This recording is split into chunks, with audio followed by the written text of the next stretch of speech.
Será que eu e você fomos feitos para o propósito do sucesso? A gente foi feito para vencer na vida? Olá, querida e amável pessoa da internet, seja bem-vinda a mais um vídeo desse canal, mais um react. Dessa vez a gente vai lá para o canal do Baka Gaijin mais uma vez. Estou gostando muito de reagir aos vídeos lá do Baka Gaijin. Acho que traz muito conteúdo. Você não vai vencer na vida.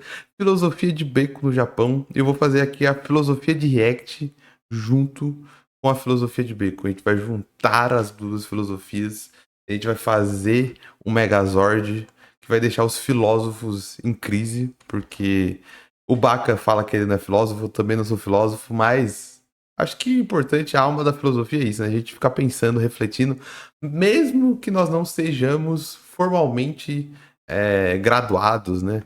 Temos os títulos, mas a gente fala com toda a humildade do mundo, né? Que não temos os títulos, mas temos a necessidade.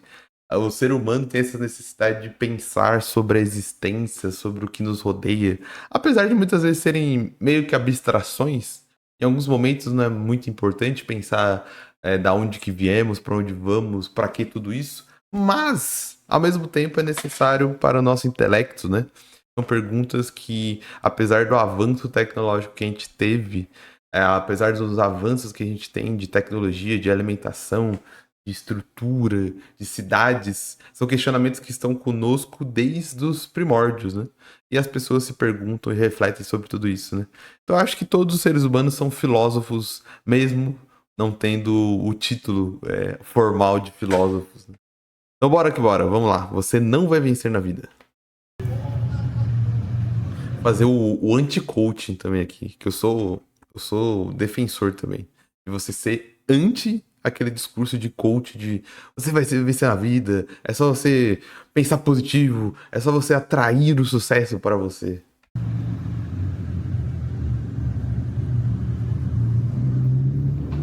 Bom, eu já falei aqui no canal diversas vezes, né, sobre as filosofias aqui do Oriente, especificamente a filosofia budista, a filosofia taoísta e a filosofia hindu.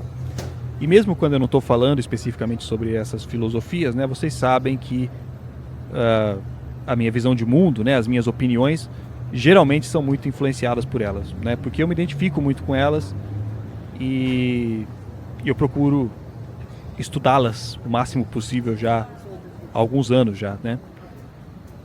Mas no ano passado eu resolvi me aprofundar um pouco mais na filosofia ocidental e isso foi muito bom, tá ligado? Foi muito bom porque eu consegui me entender muito melhor, né? É interessante porque na adolescência, né, ali no final da adolescência, no começo da fase adulta, eu fui muito influenciado pelo Alan Watts, né? Tinham muitos vídeos dele lá no começo do YouTube que viralizavam, né? Porque ele gravou todas as aulas dele.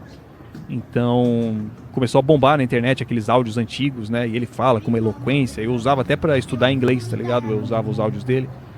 Então o meu interesse por filosofia acabou despontando em direção às filosofias orientais, tá ligado?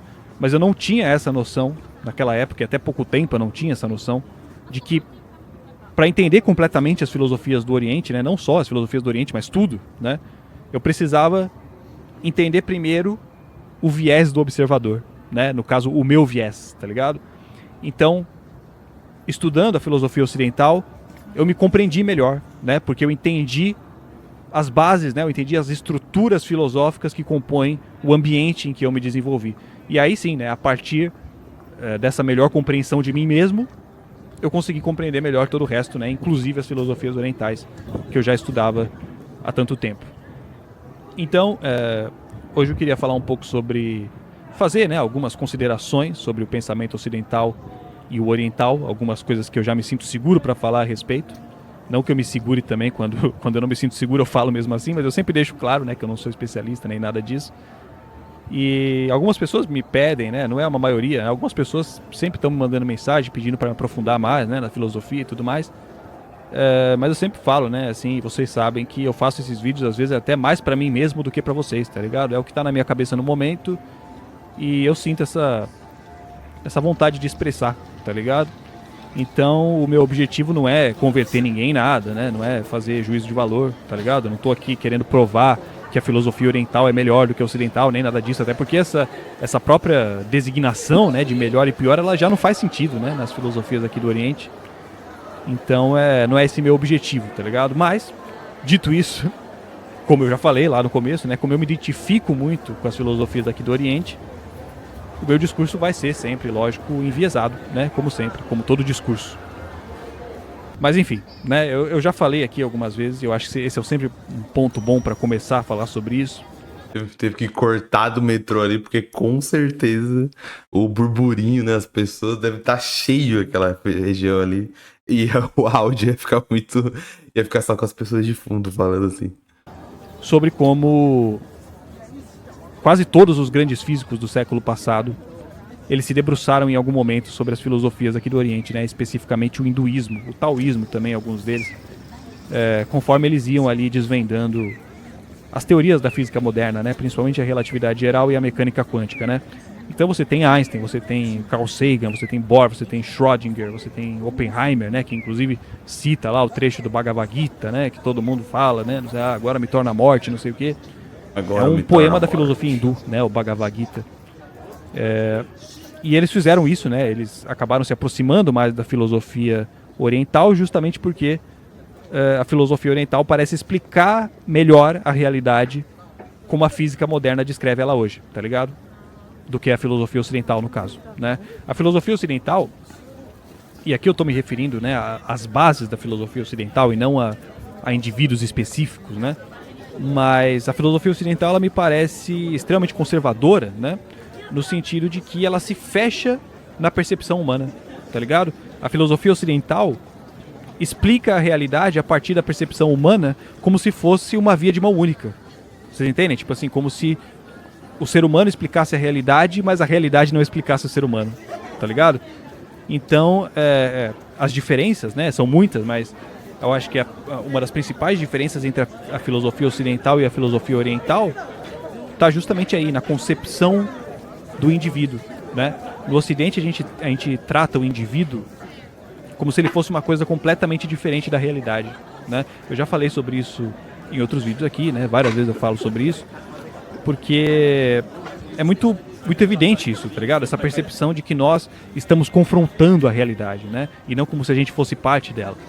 Essa noção, né, enquanto filosofia, ela surge na Grécia Antiga, né? Ela se fortifica na Idade Média com o cristianismo e ela se perpetua na Idade Moderna com o capitalismo, né? Essa noção meio abraâmica, né, de que Deus nos criou fora do universo e só depois é que ele nos colocou aqui dentro, né? Essa ideia de que nós somos uma alma imortal aprisionada em um corpo mortal, tá ligado? Isso vai impactar muito na questão do individualismo, né? E é louco porque isso foge totalmente de como nós... Ele tá falando de física, mas puxando pro lado da biologia, que é o lado que eu entendo mais, né? Que é o meu lado. É contra até a biologia. Fala tanto de biologia, né? Principalmente dessa galera mais conservadora, da filosofia conservadora. Mas é louco porque biologicamente nós somos totalmente o contrário do individual. A gente é social. E a grande prova disso é a história do ser humano, do desenvolvimento humano, né? O desenvolvimento humano só é possível da maneira que é por conta do social. Ninguém consegue produzir tecnologia, produzir riqueza e produzir desenvolvimento como nós desenvolvemos se não fosse pelo poder social do trabalho social do brasileiro, não, né? Trabalho social braçal do ser humano, do potencial que nós temos enquanto coletividade. Nós somos animais sociais a partir de uma biologia, mas também nós somos animais sociais a partir de uma filosofia e sociologia que percebemos que é melhor junto, tá ligado? É melhor para nós juntos do que separados. A gente percebeu que... Tô fazendo uma viagem louca aqui. E sozinhos numa mata, os clãs morreriam de fome, morreriam de caça, porque clãs são pequenos, são de 10 pessoas, 5 pessoas. Só que a gente percebeu que ao aglutinarmos os clãs, as tribos, as aldeias, em cada um no seu contexto, né? Um contexto oriental, contexto nativo americano, contexto nativo oceânico, contexto nativo africano. Todos perceberam em algum ponto que, cara, juntos somos melhores, tá ligado? Juntos a gente vai longe mais rápido. Juntos a gente tem um potencial muito maior. Só que a filosofia, e muito como o Goli falou, né, vai evoluindo, evoluindo cada vez mais. Porque mesmo na questão ocidental, a gente já teve mais esse senso de comunidade. Só que o capitalismo vai acelerando tanto isso, né? Que a gente cada vez não tem mais, a gente perdeu muito desse senso de comunidade, né? É muito difícil você encontrar, principalmente em metrópoles, esse centro de comunidade, assim, esse centro de questão. Por exemplo, eu dou exemplo pessoal, me mudei agora, né? Eu mudei para um condomínio. E teoricamente deveria ser uma manifestação disso. Um condomínio de prédios, onde moram mais de 100 famílias, tem três torres de prédio aqui. É uma comunidade, deveria ser uma comunidade dentro do bairro onde eu vivo, né? Mas você percebe muito que essa comunidade, ela é totalmente amorfa. Cara, eu não que eu seja a pessoa mais educada do mundo, um exemplo de pessoas, mas você vê que as pessoas estão aqui numa comunidade do conteúdo, mas elas não falam nem bom dia. Eu não tô querendo cair no clichê. Eu tô falando que eu tô vivendo isso. Tipo, eu acabei de me mudar. Pra mim, tipo, pô, a gente mora no mesmo condomínio, vamos entrar no mesmo elevador, bom dia. Cara, sem sacanagem, mais de metade dos bom dias não foram respondidos. Tipo, ou não é respondido, tipo, a pessoa te olhando. Ah, você quer atenção? Você quer, tipo, ser visto? Não. Mas, pô, tecnicamente a gente não tá no condomínio. Mas não, a gente tá no condomínio não por uma necessidade de coletividade, mas sim de individualidade. As pessoas estão no condomínio porque querem status, querem o os benefícios do condomínio, querem a segurança do condomínio. Então a gente tá aqui todo mundo junto, mas cada um no seu cúmulo, cada um no seu cubículo de individualidade, mas tá todo mundo junto. Tem um apartamento do lado, tem um apartamento aqui atrás, tem um apartamento embaixo de mim, mas ninguém vai viver em comunidade. A gente tá aqui para individualidade, na verdade, né? A gente está aqui para satisfazer uma individualidade nossa, de segurança, de medo da rua lá fora. Aqui tem segurança 24 horas, aqui tem piscina, aqui tem academia, aqui tem mercado, aqui tem o status, porque eu tô numa cidade do interior de São Paulo, uma cidade pequena, não tem muitos condomínios, não tem muitos prédios, tá ligado?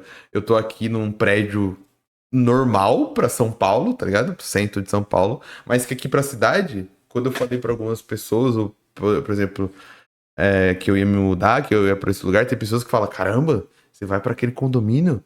E pra mim, tipo, que vim do centro, eu falo, pô, mano, é um prédio, e é pequeno ainda. Se você comparar com alguns prédios de São Paulo, é pequeno, tá ligado? Só que nesse contexto aqui, nossa, caraca, você cresceu, você tá ostentando agora, pô, você vai pra tal condomínio. Só que esse condomínio que deveria ser o exemplo de coletividade vira o exemplo de individualidade. Sabe aonde você. O único lugar que você vê a coletividade? Naqueles que ainda não foram inseridos totalmente nesse pensamento e nessa filosofia, que são nas crianças, que é no playground, tá ligado? O único lugar que você vê realmente que as pessoas estão convivendo socialmente, coletivamente, é a criança no playground, principalmente nos horários, nos contraturnos escolares, tá ligado? Então, à tarde, você vê umas crianças que estudam de manhã brincando, e à noite você vê as crianças que estudam de tarde brincando na coletividade. Mas os adultos estão totalmente presos na sua individualidade, tá ligado? Como se de alguma forma a gente pudesse existir fora do corpo, né? E portanto fora do espaço-tempo. O liberalismo bebe completamente dessa fonte, né? Da ideia de que o indivíduo é uma entidade imaculada e invulnerável, né? Uma entidade separada da realidade, que molda a realidade à sua vontade transcendental, né? A prova disso que o Baca falou é que você pega de ANCAPs a libertários, a liberais, e eles amam falar que a primeira propriedade privada que você tem é o seu corpo, que o seu corpo é uma propriedade privada. E é que nem o Alan Watts diz, né? No Ocidente, quando uma criança nasce, a gente tem o costume de dizer que ela veio ao mundo, né? Vocês entendem isso? Tipo, ela veio ao mundo, como se houvesse um lugar que não é o mundo de onde essa criança veio, tá ligado? Quando na verdade faria muito mais sentido dizer que a criança veio do mundo, né? Ela não veio ao mundo. Só um pause extremamente aleatório, porque eu sou aleatório. Desculpa o raciocínio do Baca. Mas pra mim é maluquice. 2024. É isso que eu tô pensando mesmo? Eles alugam DVD? Ou vendem DVD? Não tô querendo, já julgando meu preconceito aqui. Mas, pô, ainda tem locadora no Japão? ainda, tipo, vende, aluga DVD? A galera aluga mesmo? Tipo, ou compra DVD? A criança veio do mundo, né? Ela não veio ao mundo, ela veio do mundo, né? Essa criança cresceu e se desenvolveu a partir de elementos do mundo, né? Não é como se um bebê que nasce fosse matéria nova no universo, né? Matéria que não existia no universo até então e agora passou a existir. Não, Pô, e outro bagulho de DVD ali, mano? né? Na física moderna, né? O universo ele é considerado um sistema fechado, né? Então se aplica no universo a lei da conservação da matéria e energia, né? Nada se cria, tudo se transforma. Os átomos que compõem o seu corpo hoje existem desde o Big Bang, tá ligado? Existem desde o Big Bang. Então você já foi bilhões de outras coisas antes de ser você, tá ligado? Você não é algo diferente do universo, você é uma etapa dele, né? Você é uma manifestação do universo. Que nem o Carl Sagan dizia, né? Nós somos poeira de estrela, literalmente, né? Os átomos que compõem os nossos corpos hoje já foram estrelas um dia, né? Já compuseram estrelas um dia e tantas outras coisas antes de se organizarem nessa forma que hoje é você, né? Antes de se organizar nessa forma de Wellington, antes de se organizar nessa forma de Bruno, antes de se organizar nessa forma de Cássio do Corinthians, tá ligado? E essa percepção de que tudo está em constante movimento, né? De que tudo está em constante transformação, é uma das bases da filosofia oriental, né? Tanto do budismo. Sabe o que é louco? Porque dentro da filosofia cristã daria pra você fazer essa ponte também. Quando Deus fala que vai fazer o do barro e aquela frase que tem do pó você veio, do pó você vai voltar, e o ser humano é feito do barro, ou seja, o ser humano é feito de matéria que já foi criada pelo Deus cristão e ele é feito do barro. Entra, você conseguir entrar, né? É estranho a gente pensar, onde que foi feita essa virada, né?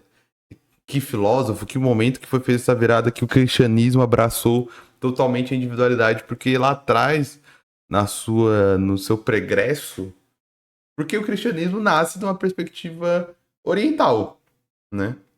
Só que ele se estrutura na modernidade numa perspectiva ocidental, principalmente o cristianismo, a Igreja Católica Romana e principalmente a Igreja Protestante, mas não a Igreja Ortodoxa e não o judaísmo, né? E ainda tem muito essa questão de coletividade. Se você volta lá para os clãs abraâmicos, se tinha muita noção de coletividade, se tinha muita noção de o filho, a bênção do pai para o filho, a passagem de bastão do pai para o filho. Há muito essa questão, você vê ali no Gênesis, no começo, você vê muito essa questão do respeito da família, das ordens da família, da questão da família.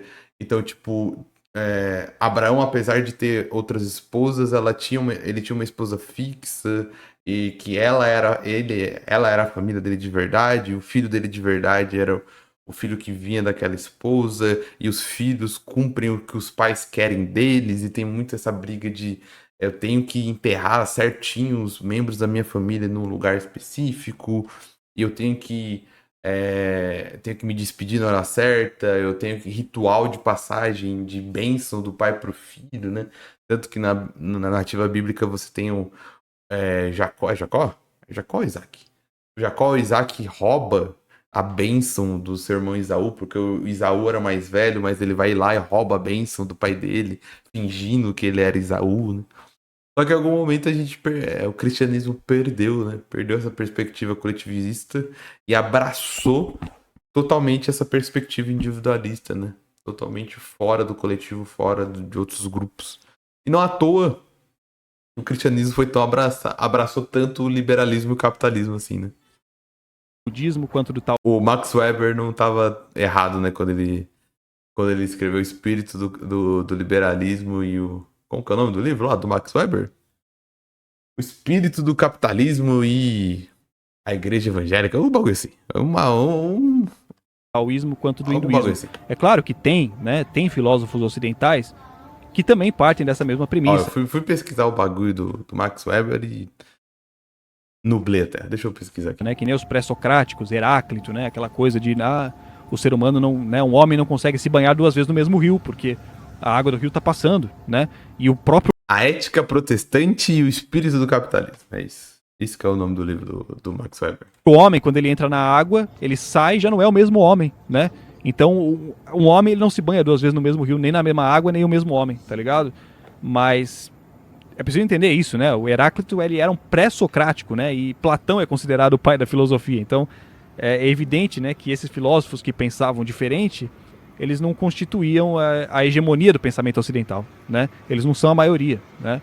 O pensamento que constitui o senso comum ocidental é o de que existe um conflito entre o corpo e a mente, né? Como se o corpo fosse uma espécie de empecilho, né? Que limita, que aprisiona a nossa mente, né? A nossa alma imortal, tá ligado?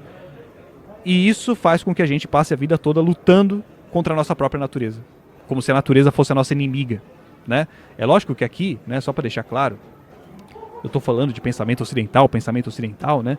Mas hoje em dia, principalmente depois da Segunda Guerra Mundial, né, o pensamento ocidental se tornou hegemônico, né, no mundo todo. Então, mesmo aqui no Japão, né, que ainda tem algumas bases sociais estruturadas no shintoísmo e no budismo, né, principalmente no Zen, que é a versão japonesa do budismo, né, que incorpora ali alguns aspectos do taoísmo, né? Depois da Segunda Guerra, né, com a ocupação dos Estados Unidos aqui no Japão e todas as reformas políticas e sociais que decorreram disso, né, é evidente que a sociedade japonesa, assim como muitas outras aqui na Ásia, passaram a incorporar a lógica do pensamento ocidental acima da oriental, né? Só para deixar claro que quando eu estou falando de pensamento ocidental, eu não estou me referindo necessariamente aos países do Ocidente, né? Eu estou me referindo às bases filosóficas que tiveram origem no Ocidente, né? E que hoje já se expandiram para o mundo todo, tá ligado? Mas enfim, né? O que eu quero dizer é que no taoísmo, no hinduísmo e no budismo não existe essa separação do indivíduo e da realidade, tá ligado? Isso é muito interessante porque essa separação ela pode ser tão natural pra gente que é ocidental, né? Que a gente acaba tratando como se fosse um aspecto da natureza humana, né? Como se fosse uma espécie de instinto, mas não é, tá ligado? Não é, porque, né, 1000 anos antes de Cristo já tinham sociedades aqui na Ásia estruturadas em torno da percepção contrária, né? Da percepção de que não existe indivíduo, porque não é difícil de você perceber isso, na verdade, né? Quando um animal morre, ele não desaparece instantaneamente, né? Ele fica ali, ele se decompõe, né? Outros animais se alimentam do corpo dele. A gente mesmo se alimenta do corpo de outros animais que morreram, né? Então é bastante intuitiva, na verdade, né? Essa percepção de que a gente não deixa de existir quando morre, né? A gente se transforma em outras coisas. A gente não vem ao mundo, a gente vem do mundo e a gente volta para ele quando morre, né? Só que a partir do momento em que a gente nasce, né, numa sociedade completamente organizada a nos fazer nos entender enquanto indivíduos separados e independentes, né? E todo mundo que você conheceu durante a sua vida inteira também nasceu, né, nessa mesma sociedade, foi influenciado e educado por essas mesmas instituições, né? Aí acaba parecendo que é natural, tá ligado? Acaba parecendo que é instintivo, simplesmente porque não se tem mais a noção da base, né? Não se enxerga mais o fundo do poço de tão alto que a gente já escalou, tá ligado? E mesmo a ciência ocidental, né? A ciência ocidental, hoje em dia, já entende, né? Desde o século passado, na verdade, que não tem como você descrever um objeto sem descrever junto o ambiente em que esse objeto está, tá ligado? Porque o ambiente em que o objeto está define o que o objeto é.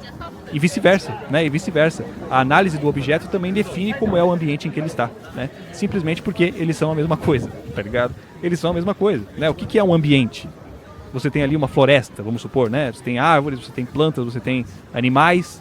Por que um ser humano não entraria como parte disso, né? Por que o ser humano seria algo diferente do resto do ambiente, não é? É uma separação arbitrária, tá ligado? Por isso que alguns seres humanos têm a pele clara, por isso que outros seres humanos têm a pele escura, por isso que alguns seres humanos têm o olho azul, por isso que outros seres humanos têm o olho puxado. Porque os ambientes em que esses seres humanos se desenvolveram eram diferentes um do outro, né? Uma análise desses ambientes justifica o porquê desses seres humanos serem como são, né? E uma análise desses seres humanos também indica como era o ambiente em que eles se desenvolveram, né? Simplesmente porque eles são a mesma coisa, né? Os seres humanos são um pedaço do ambiente, né? Agora, a visão individualista ocidental, né?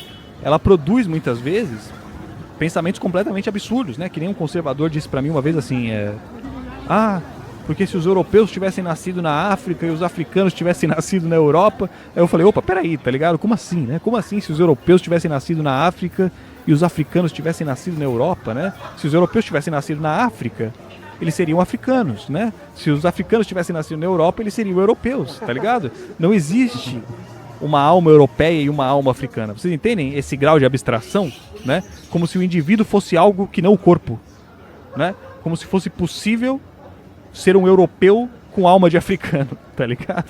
E é justamente essa individualização excessiva, né, que produz na gente o senso de competição que rege a sociedade ocidental, né? E é um pensamento determinístico, né? De que o ser humano é determinado pela sua cor de pele, pela sua seu genes, ele é determinado pelo seu ambiente ou ele é determinado pela sua geografia, né? Quando na verdade nós estamos conversando todo momento. Esse caminho do determinismo ou do tudo é construído a todo tempo é um caminho que a gente não deve seguir. É um caminho ilógico. Nós somos uma conversa. Nós somos um diálogo. Nós somos uma contradição. Nós somos um debate. O que eu estou querendo dizer? Nós somos sim biológicos. Nós somos regidos por regras biológicas. Mas essas regras biológicas não determinam o placar do jogo. Elas determinam o andar do jogo. E o jogo, essa conversa, ela vai ter um caminho diferente dependendo de onde ela está sendo posta em prática. Então essa conversa biológica teve um caminho na África, teve um caminho na Europa, teve um caminho na Ásia, teve um caminho na América. Essa conversa biológica tem um caminho numa casa de um jeito, com uma família estruturada, tem um caminho de uma casa de um outro jeito, com uma família desestruturada. Essa casa, essa conversa biológica vai responder aos estímulos de um jeito e a estímulos do outro. É isso que muitas vezes as pessoas não entendem.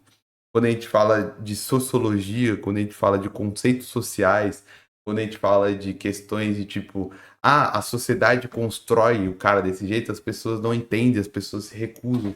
As pessoas falam, não, mas você está sendo vitimista? Não, mas você está exagerando? Não, mas cada um tem a sua escolha. E é quando a gente descobre que não é bem por aí, tá ligado?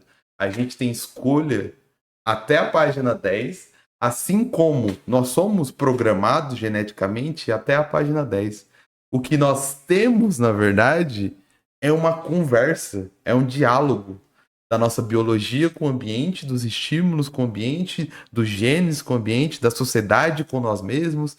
E a gente tá numa conversa louca, tá ligado? A gente tá num. É uma cidade gigantesca com todo mundo falando no mesmo tom de voz, ao mesmo tempo e querendo ser ouvido. Esse é o ser humano se desenvolvendo na sociedade, principalmente na sociedade moderna, tá ligado?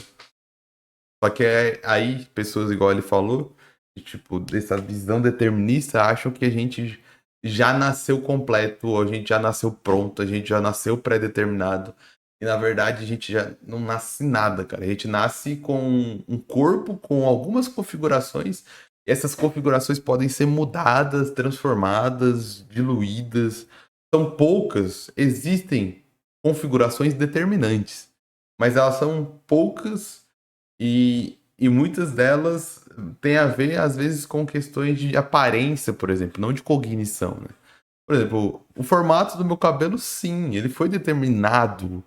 é, Ele foi determinado geneticamente, tá ligado? Como seria.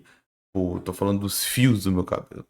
Mas agora, os meus sentimentos, a minha personalidade, a maneira com que eu leio o mundo, o meu temperamento, as oportunidades que eu tive na vida, a oportunidade que você teve na vida, o que você pensa, da onde você pensa, o que você acredita, como você acredita, não. Foram montados nessa conversa louca que a gente tem com a cultura, com a sociedade e tudo mais, sabe? No final a resposta é cultura, né? A biologia e a cultura, elas moldam quem nós somos e nós não somos 100% determinados nem pela cultura e não somos 100% determinados pela biologia. Nós estamos nessa conversa louca. Nesse papo todo de diferença, de individualidade ocidental, com a filosofia oriental, eu fiquei pensando muito. Olha só você, em 90 dias pra casar, cara. Eu gosto bastante de assistir 90 dias pra casar. E você vê muito isso. Pra quem não sabe, é um reality show do canal TLC, lá dos Estados Unidos, onde eles retratam pessoas que estão para casar num contexto específico dos Estados Unidos.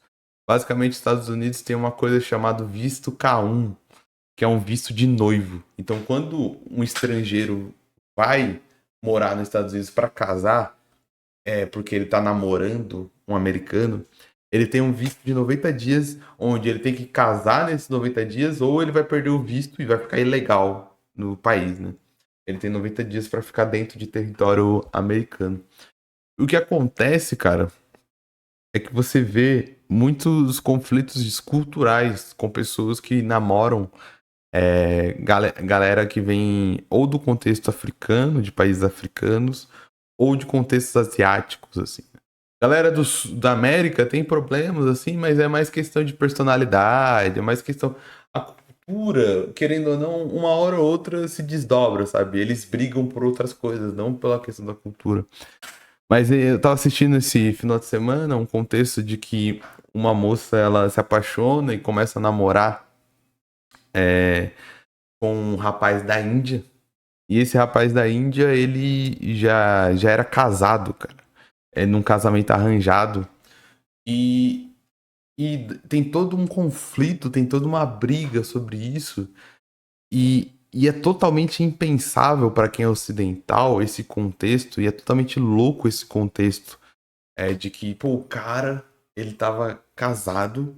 Daí aí ele tava conversando com essa mulher dos Estados Unidos. Essa mulher vai pra Índia, ele não avisa que era casado, mas ele fala que tá apaixonado, que ele quer casar com aquela moça e tudo mais. E você é levado a pensar nesse contexto individual nosso que ele é um sacana, que ele é um idiota, que ele tá dando um golpe, que tudo mais. E que na verdade ele é meio idiota mesmo. Só que quando você vai aprofundando na história dele, você vai vendo a profundidade cultural que ele está inserido e tudo mais. E você vai vendo o que aconteceu. O que aconteceu na verdade? Ele começou a namorar a americana pela internet. Ele avisou os pais dele. Os pais deles não queriam que ele namorasse uma estrangeira por conta da questão cultural. Isso pesou muito forte pra ele, porque ele é criado dentro daquela cultura. Então ele não consegue de nenhuma maneira se impor aos pais dele, porque ele vai estar desrespeitando não só os pais dele, mas toda a estrutura cultural, social da família dele. Depois de um ano namorando essa estrangeira, ele é obrigado a casar com uma indiana, porque ele é da Índia. E ele, na sua falta de habilidade social, na sua falta de, não sei, de maturidade. E isso não é passagem de pano. Ele errou muito, tá ligado? Em trazer a americana sendo casado. Ele não devia ter feito isso, ele devia ter sido sincero. Ele errou pra caramba, mas é interessante analisar ele não moralmente do que ele errou no que ele errou, mas assim, analisar a cultura dele, porque você vê que ele, cara, ele tava apaixonado realmente pela americana, mas pô, ele não podia falar não pro casamento arranjado, ele teve que casar arranjado, porque senão ele ia perder a família dele, ia perder dinheiro, ele ia perder casa, ele ia ser praticamente excomungado da sociedade. Sabe o que é isso? As pessoas não iriam mais conviver com ele. Ele ia ser meio que excluído de uma sociedade. Quem de nós consegue ser excluído de uma sociedade? Quem de nós enfrentaria essa barra, tá ligado? Só que o que acontece? Quando o pessoal americano vai lá tretar com ele, principalmente as filhas da mulher, se fala muito disso. Não, mas você é um indivíduo, você tem que se impor, você tem que colocar sua vontade. E você vê muito essa briga que o Baca tá narrando, que a gente tá reagindo aqui lá no 90 Dias pra Casar, de que, tipo, a galera americana chega lá na Índia e quer que o cara que foi criado na cultura, que foi totalmente moldado naquela cultura, do dia pro outro vire um individualista, tá ligado? Vire um cidadão americano.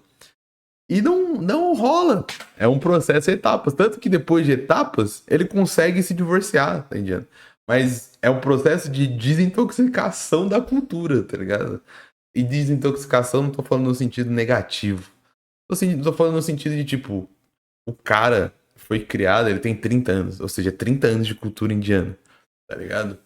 Pra ele sair, se ele quiser, que era o caso que ele queria namorar e casar com a americana, para ele sair dessa cultura e ir para outro contexto, pô, vai demorar muito tempo. Ele não vai simplesmente falar, pai, mãe, estou saindo de casa, esposa, estou me divorciando, pessoal da minha comunidade, estou saindo fora e já era. Demora tempo pra cacete, tá ligado? Só que a gente não consegue ver isso, né? A gente analisa sempre os outros pelo nosso umbigo, pela nossa ideologia, né? Então a gente analisa o cara lá no personagem de 90 Dias pra Casar como se ele fosse um bobão. Ah, o cara é bobão, ele já era casado, por que que ele não se divorciou? É fácil falar pra gente que tá nessa cultura totalmente diferente, né? Agora, como que é estar dentro dessa outra cultura, né? Dessa outra visão do mundo, né?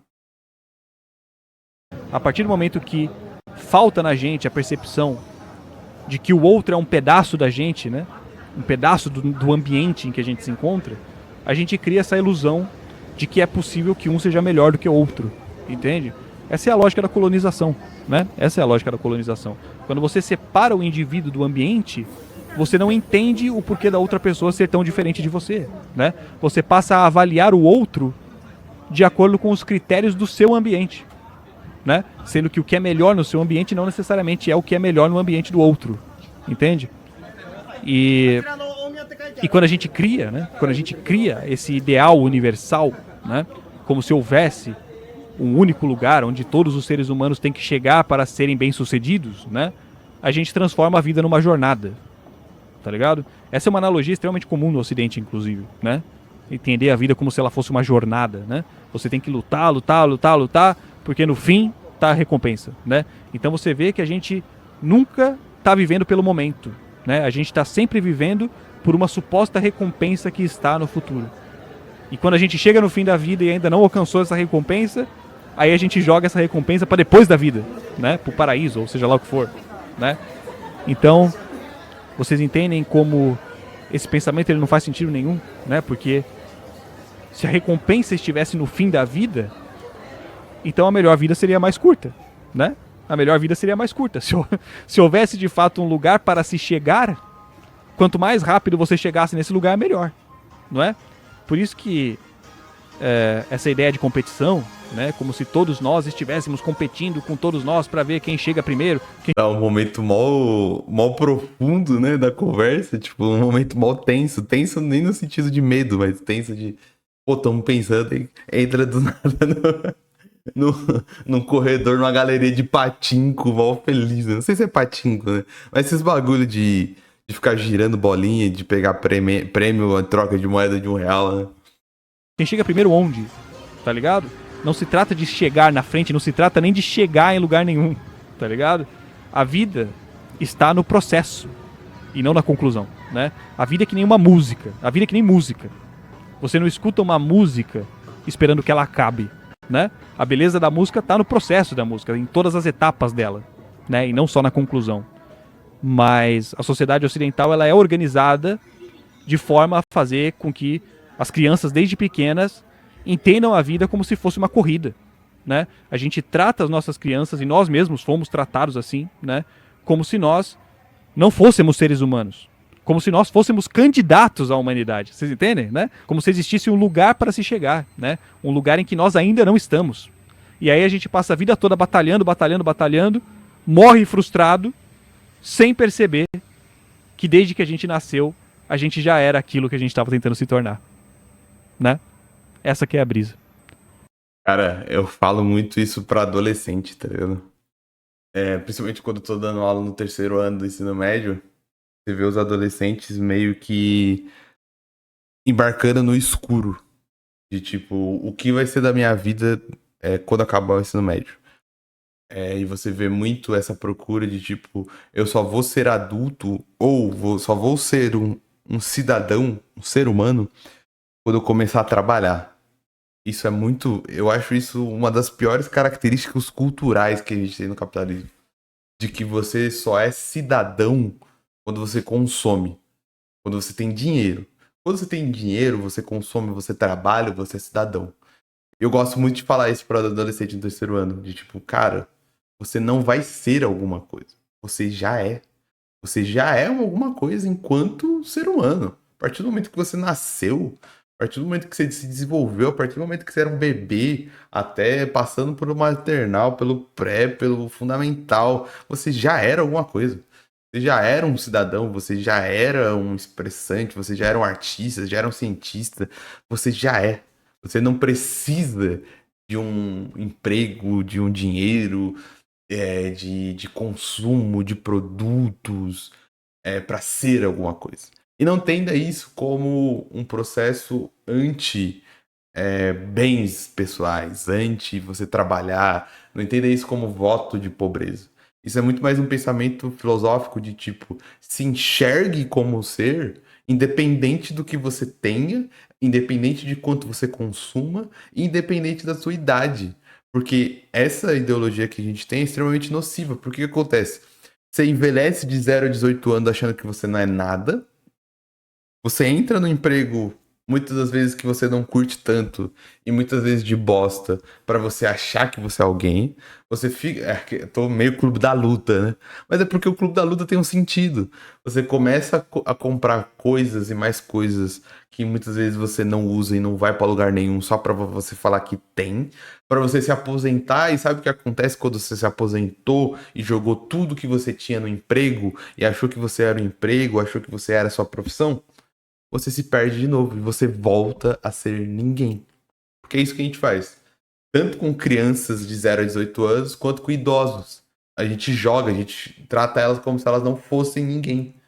Por isso que dá problema. Você chega, a pessoa chega, se aposenta, perde o emprego e ela entra numa crise louca. Porque, pô, o que eu era? Eu era meu emprego, eu era meu dinheiro, eu era a minha profissão. Mas a gente tem que trabalhar para ver que nós somos inúmeras coisas, independente do nosso consumo, da nossa profissão, do nosso dinheiro, né? Da nossa carteira de trabalho. E é isso, mano. Espero que vocês tenham gostado dessa merda. E é nóis, mano. Beijos. Era esse o vídeo. Grande, grande vídeo. Se você gostou do vídeo, não se esquece, tem mais vídeo lá no Baca HG. Não esquece de se inscrever, curtir, comentar o conteúdo dele, que é bom demais. Ele tá vendendo livro agora, ele virou autor de ficção científica, se não me engano, tem o livro dele lá na Amazon. Se você curtiu esse vídeo também, deixa sua moral aí. Não se esqueça de deixar o like, comentário, compartilhar e se inscrever se você quiser e se você puder. Não se esqueça que você já é alguém, mesmo que você não vai vencer na vida, porque no final ninguém vai vencer na vida, porque esse papo de vencer na vida não existe. Vou ficando por aqui, um grande abraço e tchau!